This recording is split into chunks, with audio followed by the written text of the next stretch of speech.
Selamat pagi anak-anak. Senang bertemu kalian hari ini. Gimana kabar kalian? Alhamdulillah semua dalam keadaan sehat walafiat. Sebelumnya Ibu akan memperkenalkan diri. Nama Ibu adalah Ibu Daryati, biasa dipanggil dengan Ibu Dar.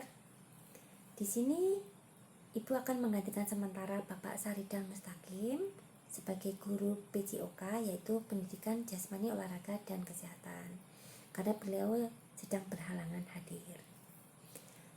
Sebelum kita mulai belajar hari ini, marilah kita berdoa menurut agama dan kepercayaan kita masing-masing.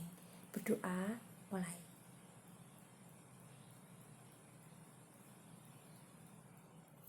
Selesai.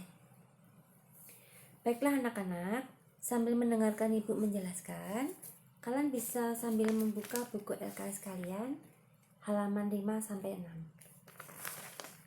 Di sini kita akan belajar mengenai kombinasi gerak dalam permainan bola besar. Olahraga permainan bola besar merupakan olahraga yang berbentuk yang dilakukan menggunakan alat utama, yaitu berupa bola yang berukuran besar. Contohnya permainan sepak bola, permainan bola voli, dan permainan bola basket. Permainan bola besar biasanya dilakukan secara berkelompok karena tidak bisa dimainkan secara sembarangan. Di sini kita akan membahas masalah kombinasi gerak lokomotor. Karena di dalam permainan bola besar kita ada kombinasi gerak dari berlari, berjalan, atau melompat, bahkan meloncat. Nah, di situ dalam permainan bola besar ada kombinasi gerak dasar lokomotor. Gerak dasar lokomotor itu apa, nak? Ada yang masih ingat nggak? Baiklah, Ibu akan menjelaskan kembali. Gerak dasar lokomotor adalah gerak yang dilakukan secara berpindah tempat. Yaitu tadi, contohnya ya berlari, berjalan, itu kan berpindah tempat. Melompat atau meloncat, nah itu berpindah tempat dari satu titik ke titik yang lain. Nah, itu merupakan gerak dasar lokomotor. Nah, dalam gerak dasar lokomotor ini ada kombinasinya. Nah, itu ada 3. Yang pertama kombinasi berjalan dan berlari. Yang kedua melompat.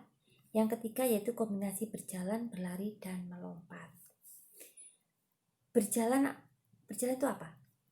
Berjalan adalah gerak yang berpindah tempat dari satu titik ke titik yang lain dengan cara melangkahkan kaki secara bergantian.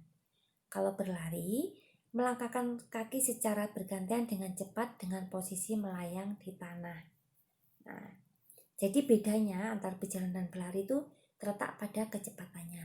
Kalau berjalan itu hanya melangkahkan pelan, tapi kalau berlari itu melangkahkan kaki secara cepat. Nah, itu mengenai berjalan dan berlari. Sekarang melompat.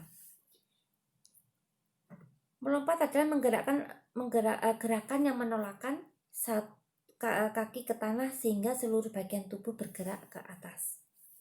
Bisa dilakukan ke arah depan, ke belakang, ke samping kanan maupun ke samping kiri. Itu melompat. Nah, sekarang ada 3 kombinasi. Yang ketiga yaitu kombinasi berjalan, berlari, dan melompat. Nah, itu merupakan kombinasi gerak lokomotor. Sekarang yang selanjutnya yaitu kombinasi gerak non-lokomotor. Tadi kalau gerak lokomotor yaitu berpindah tempat. Kalau gerak non-lokomotor yaitu gerak dasar yang dilakukan tanpa berpindah tempat. Contohnya gerak membungkuk, gerak mengayun lengan, membungkukkan badan, mengayunkan lengan sambil membungkukkan badan. Itu merupakan contoh gerak non-lokomotor karena bisa dilakukan di tempat. Nah, itu perbedaannya gerak lokomotor dan gerak non-lokomotor. Mungkin sampai di sini dulu. Ada yang perlu dipertanyakan? Nanti kalau banyak-banyak kalian bingung. Ini karena masih awal kita belajar kan. Nah, Mungkin Ibu kira sampai di sini aja dulu materi yang Ibu sampaikan. Nanti kalau ada yang belum jelas atau kurang paham bisa langsung WA ke Ibu. Nanti tugas Ibu kirim ke lewat WA. Baiklah anak-anak, sebelum kita akhiri pelajaran ini, marilah kita berdoa menurut agama dan kepercayaan kita masing-masing. Berdoa, mulai.